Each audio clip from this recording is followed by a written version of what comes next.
Everyone. It's a pleasure to speak with you all today. Well, we have students joining us from all across the state. So, Mr. Gutchess, can you tell us about why you like this industry, and then tell us a little bit about the history of this mill? Okay, well, I love this industry for many reasons. I grew up in it.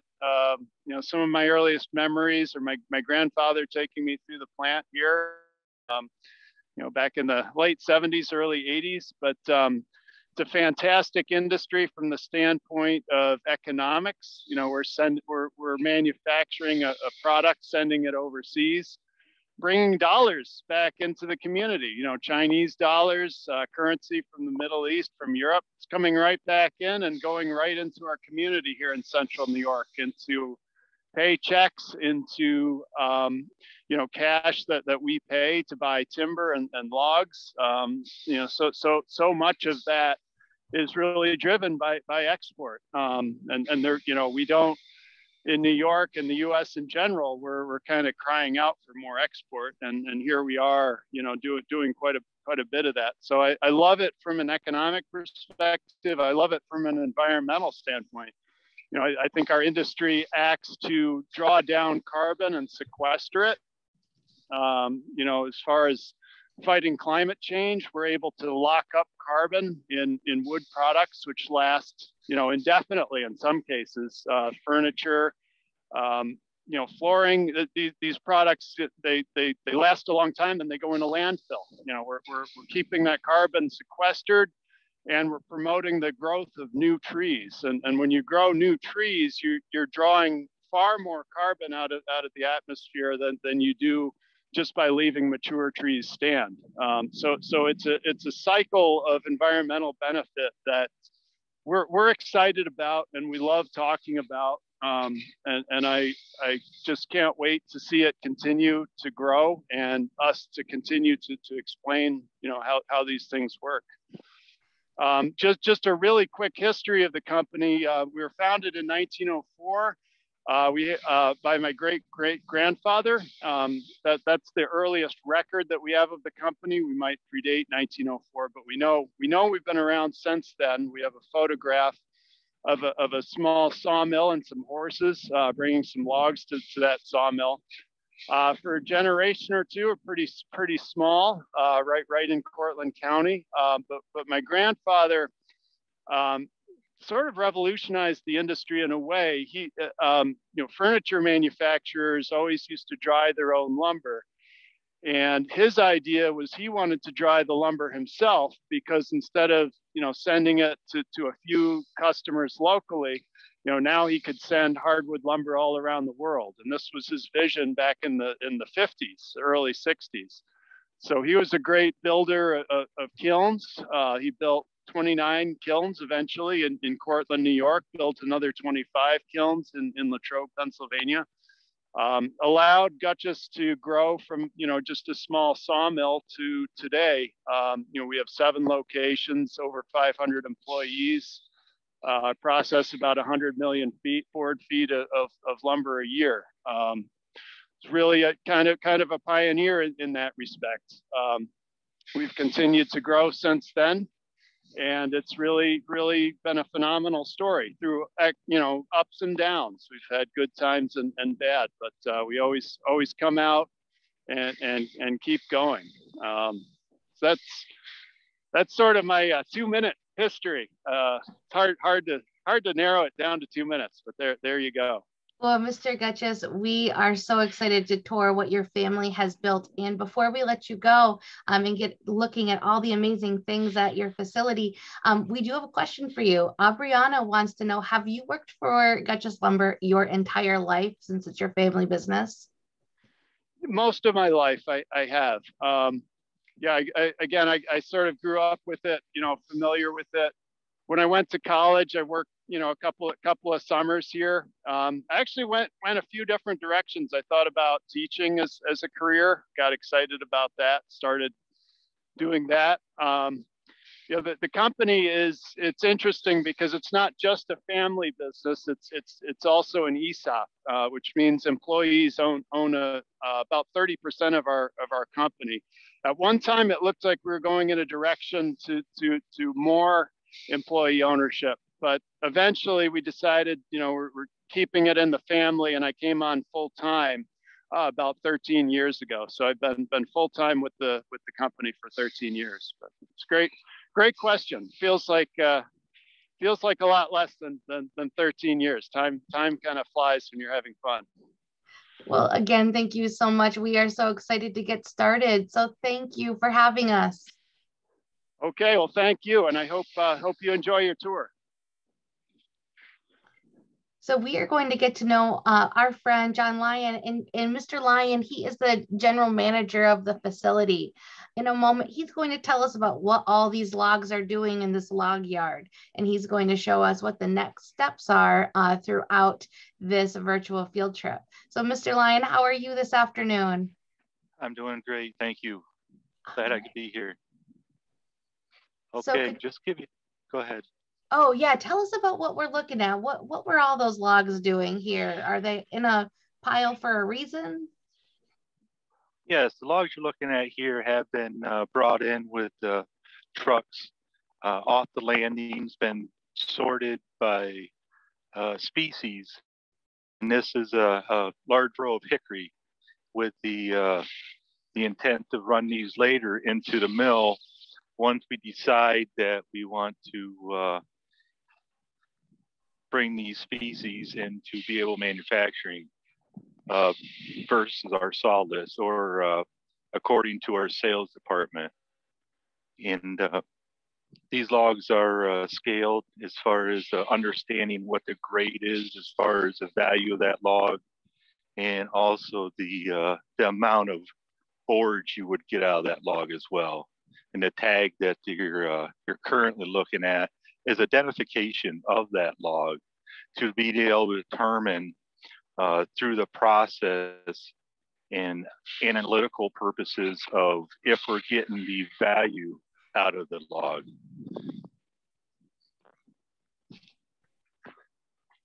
So Mason wants to know, why was there writing on that log? It said cut high. What was that there for? Sometimes when they come in, they may identify a log that has some type of defect that may want to cut it at a different area when they scale a log out in the yard. It just gives the operators a heads up on what may be in that log. Great. So from here, where do these logs go? Well, after the pile, we decide what species to run. We'll have a loader that will carry these logs down to the debarker building.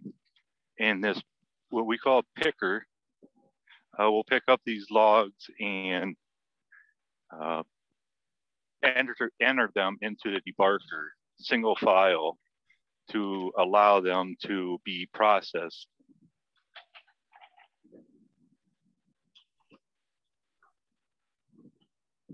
This is a loader here, carries those down, that takes them from the log piles.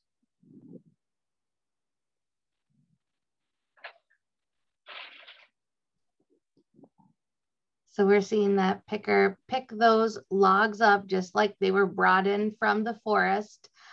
Still has all the bark on them, and then loading them onto, is that a conveyor belt there? Yes, those are conveyor chains, which are powered by a gearbox and a motor that will have switches as operated by the operator that runs the debarker. There will be times we'll have to shut it off if there's issues on the conveyor where the picker will have to adjust the log to get it to run down the conveyor properly.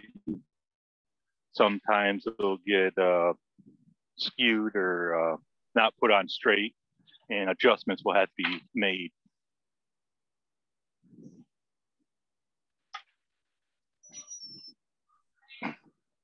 Now, as we walk in, Miss Orst-Class wants to know, how many logs could that loader hold? We saw a whole bunch that it was grasping onto. What's the maximum load? It'd vary on the diameter and the length, we typically, if we have ash logs that are small, you get 15 logs into it. With these bigger oak logs, it would be more like 10 to 12 logs, just so we don't overload or counteract the weight that's on the back of the loader to balance out that loader so it don't tip forward.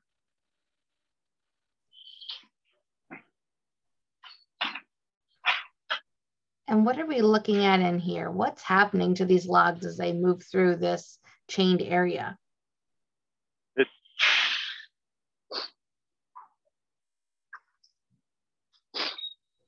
The logs coming into the press roll that goes up and down with the feed to hold the log so it does not spin. With the arms that take the bark off, there's air pressure on those that scrape the bark off. And then the bark goes down into a conveyor belt, which is transferred out into a pile that will therefore be loaded onto a truck and will make mulch out of on another site. So all of that bark that's coming off all the trees you bring in, it's not wasted. It's used in our mulch that we might see in our gardens. That's correct. In your flower beds, it could be colored to a red or a black or just a natural. It'll be reground at a separate location and be utilized completely. The reason why we take the bark off the log is you'll see some dirt or some mud on these logs, and this will lengthen the life of the saws so they don't get dull. And also with the chips that we utilize out of the outside of this log when we're sawing it down, our customers want these chips bark free. So there'll be cleaner chips without the bark, because the utilization we need, or we can use that bark for other items. Now, if our students at home received their inquiry boxes, they might see some pretty familiar things in this spot. Maybe you had a roller, and I could probably see where you might have seen that roller in this area of the mill. You may have also seen a joystick in your inquiry box, and you have an operator who's moving this machine forward and controlling all the pieces. What are some of the things they are controlling in this process? He's controlling the air pressure on the hold down rolls to keep the log from moving. He's controlling the air pressure on the tool tips to determine how much bark and how much wood fiber is taken off the log. The goal is to take all the bark off and leave all the wood fiber on the log so we can utilize all that wood fiber in our lumber process.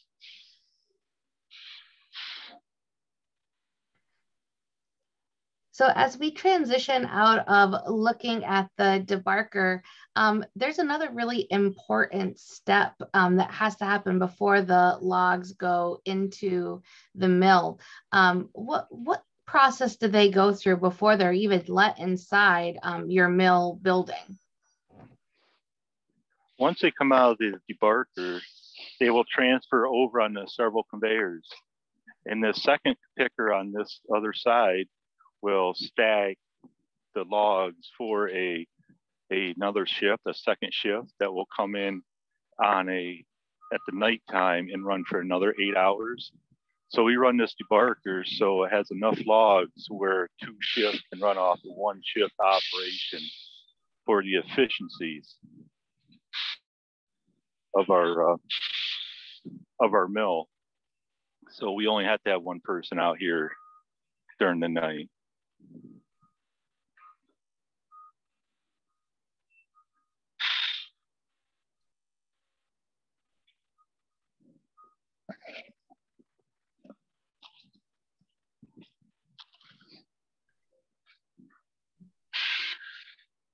Now, as we look around at these logs, I know sometimes you have to be pretty careful about what might be inside of these logs.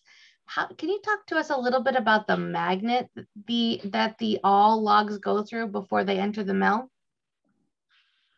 Yes, we have a metal detector that will scan every log for any type of metallic material, whether it's a nail, some fence from a fence line, staples, steps that are sometimes utilized when tree stands are placed in a tree and not taken back out. With these, if they make it in the mill, they will cause damage to our saws and inconsistency in our lumber. If we do detect metal in on this conveyor, they will be kicked out by the kicker that's just after the metal detector. So that yellow piece that the logs were going through is a metal detector, just like we might go through if we enter a government building or the airport. They're looking for any metal in that piece. And that's pretty essential as we move into your looking at the saws and looking at your files, because those saws are pretty expensive, aren't they? And they're pretty essential to what you do. Yes, that's correct. We could pay up to $800 for a bandsaw. So we try to get the most use that we can out of these saws and get the longevity of the saws. That could last up to, our goal would be up to 5 to 6 months for a lifespan of one of these band mills. This grinder that you currently see right here is sharpening the piece of the saws. It generally runs for an 8-hour shift, only due to the abrasiveness of the lumber that will cause these saws to dull and not perform at its peak. This machine you're looking at right here it's a Swedger. It takes the steel of the tooth and it actually splits the tooth or spreads out the tooth to make a profile of a kerf. The kerf is the amount of sawdust that is taken from a log that's actually being cut. And then once this swedge is complete, then we'll go around again and that's when it'll be sharpened.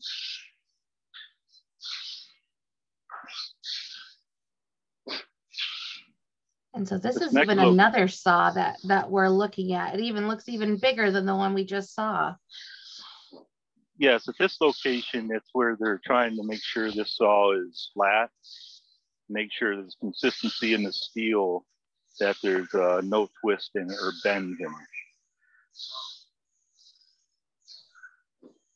And if they did find a twist or a bend, what would they do? They have a roller that they'll be able to put a little bit of pressure on that steel. And then as they run that saw around, that steel will be pressed out with the roller and make that saw flat to the point where it'll run more consistent. Do you keep any extra saws on hand just in case something happens?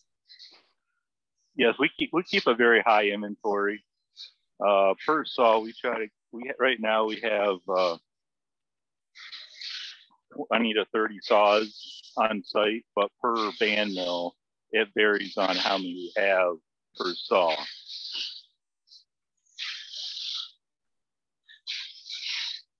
How many machines do you have or grinders do you have running autonomously or on their own versus how many do you have where somebody has to man and do the filing manually? We have the grinders, once they're set up by a saw filer, they're able to operate on their own. And after they go around in a 4-minute cycle, the filer will come back and ensure the quality of that tooth and then readjust that grinder again to have that saw go back around several other times until it's to the point where they feel it's sharp. So this is your area where you're making sure all the saws are sharp. Now, what happens with those logs next? Where are we headed next? We'll be showing you starting where the logs are coming in the mill.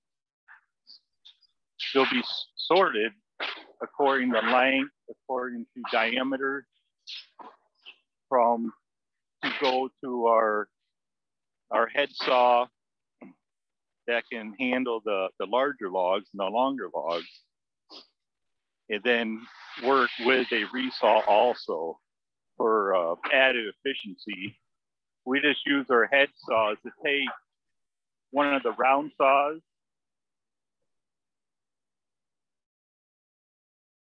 Oh, we had a little trouble last time also as we transition into this big mill building.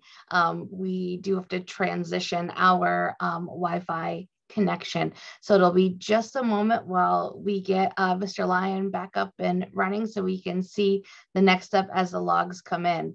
So we are getting some great questions. Adriana had a great question. She said, do people sleep there? No. Their employees do not sleep at the mill. They have multiple shifts of people coming in, 2 shifts a day. So they are an incredible employer in the Cortland County area.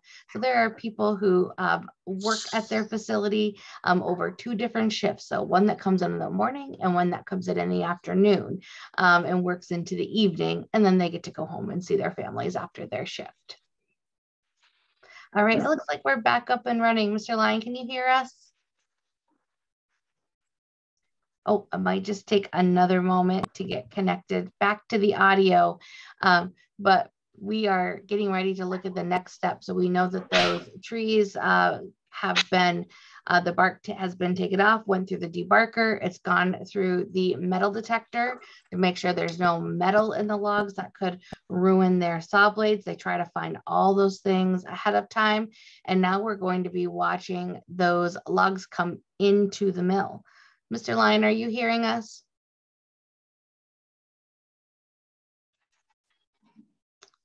Looks like we're getting our video straightened out here and turned around. Okay, now we're here on the resaw operation. This is after the log has been turned into a cant, a 4-sided log, as you will.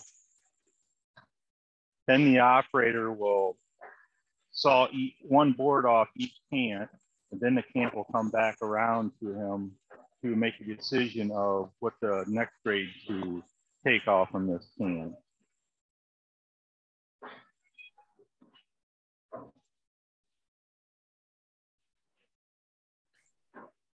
And this is not done automatically, right? There's somebody who's controlling this process. Yes, there's a sawyer that's in a cab that's making decisions on the grade that he's pulling, when to decide to stop pulling boards and turn that cant into a size cant that will later be used to make pallets.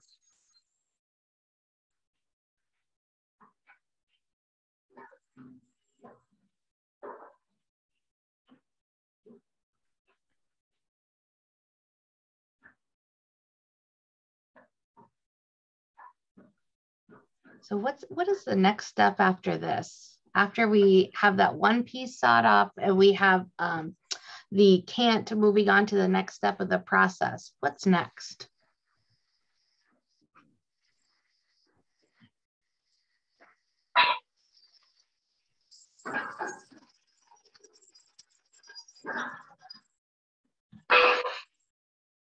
The boards will transition into a center conveyor line to where they'll be separated.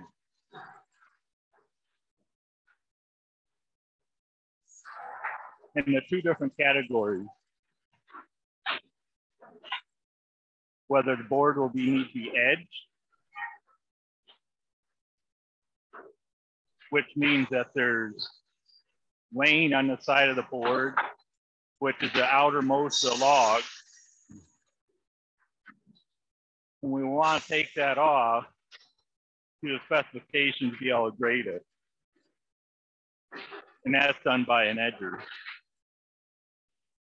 And you'll see some of those boards coming up center line.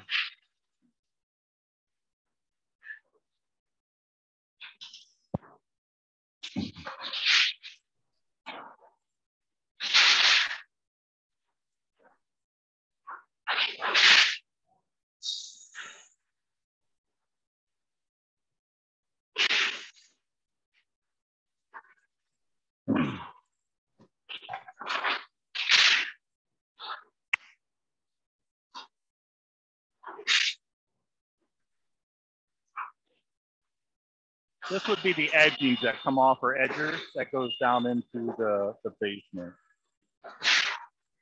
So these are the pieces when he was cutting the one piece off that was going to the left. These are the edge pieces that you're working with first? Yes, these are boards that are cut off the logs in the camp, being separated. This individual is separating the boards, the ones that will need to be edged on the edges, or the ones that can go and be graded with no other processing at this point.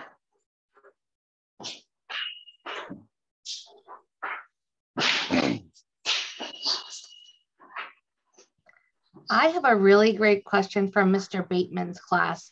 They want to know, how many machines do you use to cut and sort even just one tree? How many machines might that wood go through?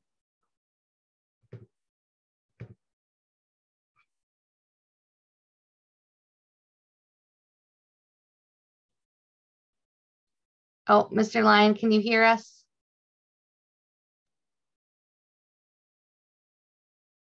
We can't hear you if you can hear us.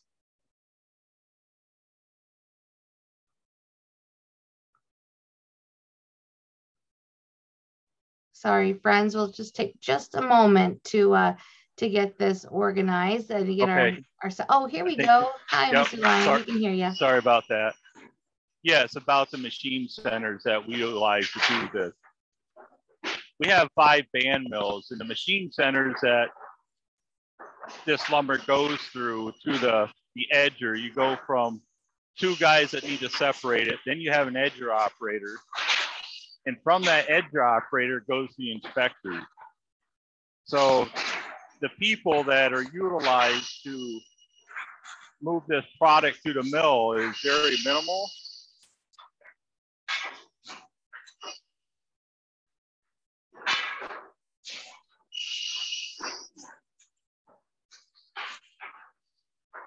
And then what's the goal of what's happening next? So we're watching these edge pieces come through. Are they going to get cut again? This is where the boards will be edged. This is computerized. Lasers will be looking at the board, making a decision the best solution to edge the board. The operator is just loading the machine, and from that point on, it's up to the solution of the computer to decide how that board's going to be edged. It will automatically move the saws after the boards are fed into the machine. So you see those rollers holding down the board again, and then based on the calculation from the lasers and the computer, they're cutting that board to a usable length.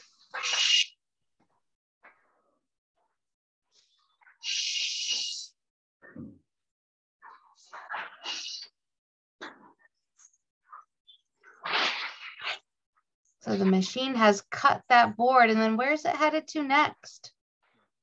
After the edge are squared up, they get separated one more time.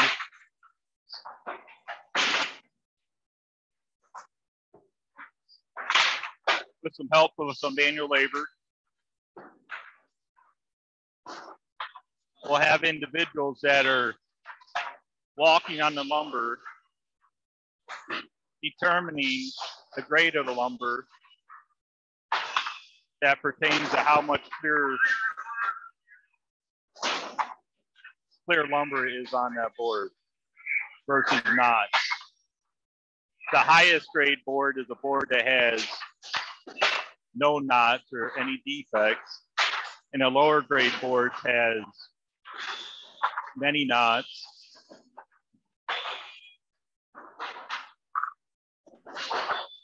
Now, at the end of the sticks that they're using to flip the boards, are they writing on them also?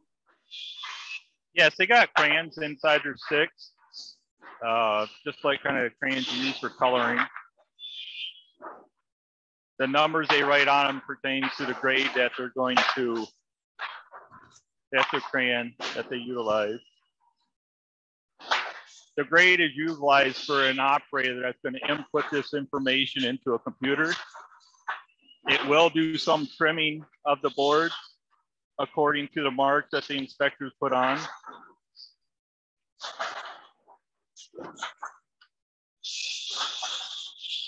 And once this is input into the computer, the rest of the decision's up to the computer of how to trim it and where to sort it to.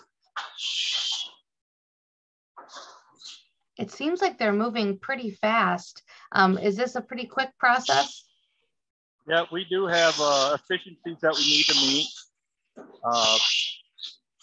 after the quality inspection, keeping the flow of lumber coming.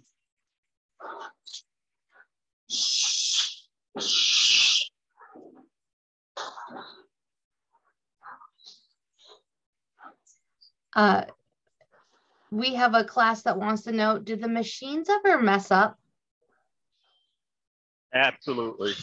Our goal is not to, and we do have a very good maintenance department that does nothing but the upkeep of the machines to keep them operational.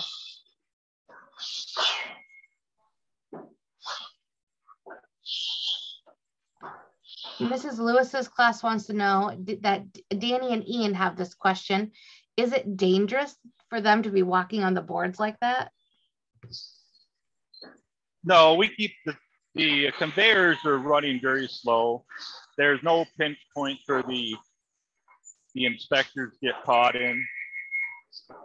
And they have catwalks that they can walk down off the steps. And the boards are consistently spaced, so it's like walking on a regular floor.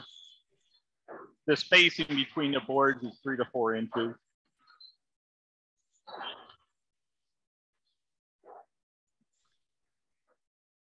Ms. Delustrata's class wants to know, what do you do with the wood that is not usable to sell at the store? Or do you sell your lumber at the store? That's the other question. Our lumber is sold in throughout the world is to manufacturers that are furniture making, flooring, plywood. So as far as in the stores, we generally don't sell to individuals.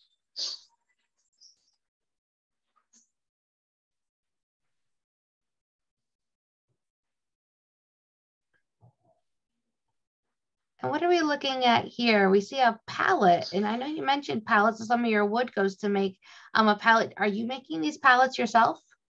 We are not making these, but this is an example of what our cants, we do cut our cants to size, and then we ship these out to a customer, and then the end product of those cants would be pallets.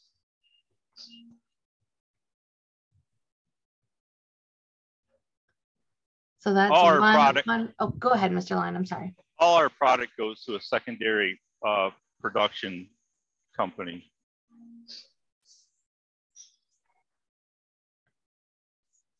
Now, Mr. Emlaw's class wants to know, what's the average amount of wood board feet do you produce a year? We do anywhere from 35 to 40 million feet a year just in this facility through this mill.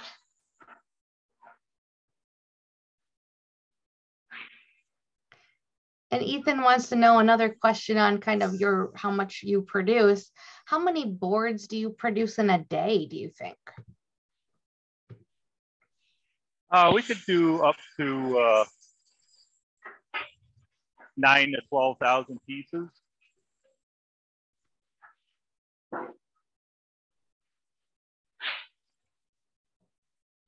And that would be on one shift. So 18 to 24,000. So we're watching these pieces of final pieces of lumber come off the conveyor. And where do they go next? How do you prepare them to send to your customers? Once they get graded and sorted, they'll be put in the bag, drop down on another conveyor, and then they'll be stacked on stickers, which will give a air gap between each course to be able to get airflow through the lumber, which we'll be able to put out on our yard to be able to have the outside elements dry that lumber before we put it in the kilns. And what does a kiln do for our friends that might not know?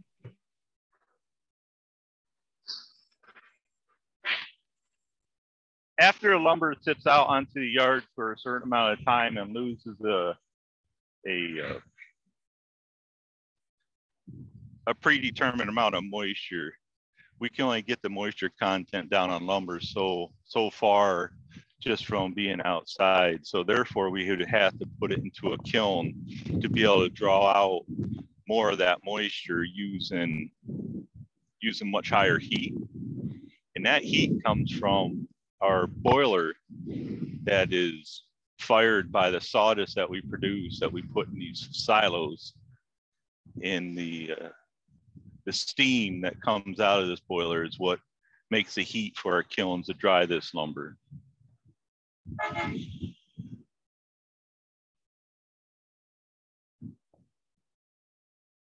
What is that tractor trailer there for today? Are they picking up lumber to go to a customer? Yes, they will be picking up lumber. So as we get to the end of our time together, and we've seen this entire process from the forest to all the steps that happen in the mill to that final lumber product that'll go out to be made into our furniture, into our floors. We have a bunch of great questions from students. If you don't mind me rapid firing, Mr. Lyon, does that sound okay? Yes, go ahead. All right. So Aubrey from Mrs. Lewis's class said, we saw that some of the logs were cracked when they were out in the log yard. Will those still be made into lumber? Yes, there's the ones that were split, as I'm assuming what she was talking about. The ones that are split, the sawyers will position on the carriage to be able to get the best yield out of that log.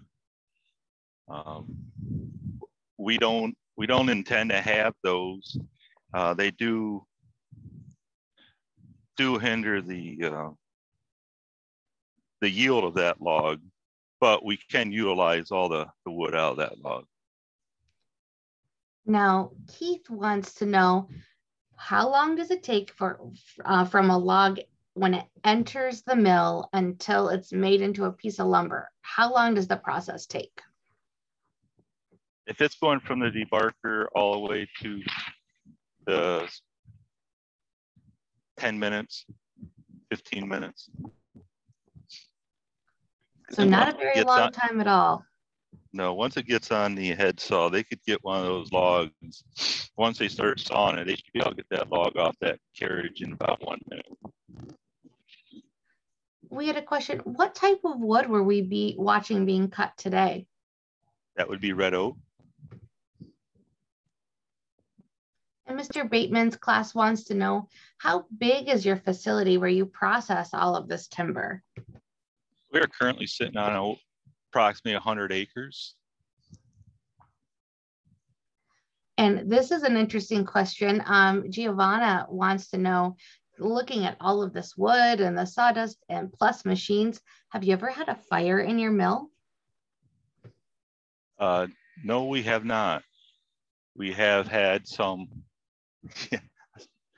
We have not had one. When we do our welding and our torching, we're very, very careful about cleanup.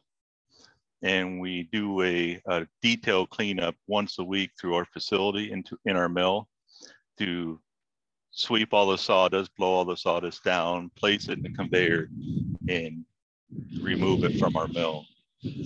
We do have round the clock security here that will keep an eye on our mill. But the key is we make sure this mill stays very clean, and our maintenance on our motors are have a schedule to where they get blown out and cleaned and maintained. Well, we just probably have time for one last question. So I'm going to end this question with Ryan from Mrs. Lewis's class. He wants to know, what is the longest piece of lumber that you make? We'll do 16 foot. Excellent. Well, Mr. Lyon, we cannot thank you enough for the time that you've spent moving us through the mill.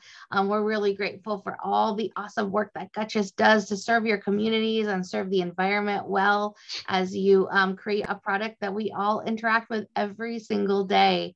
So thank you to our students. Thank you to our teachers, and thank you to Gutchess. We appreciate your time today. Thank you, everyone. Thank you.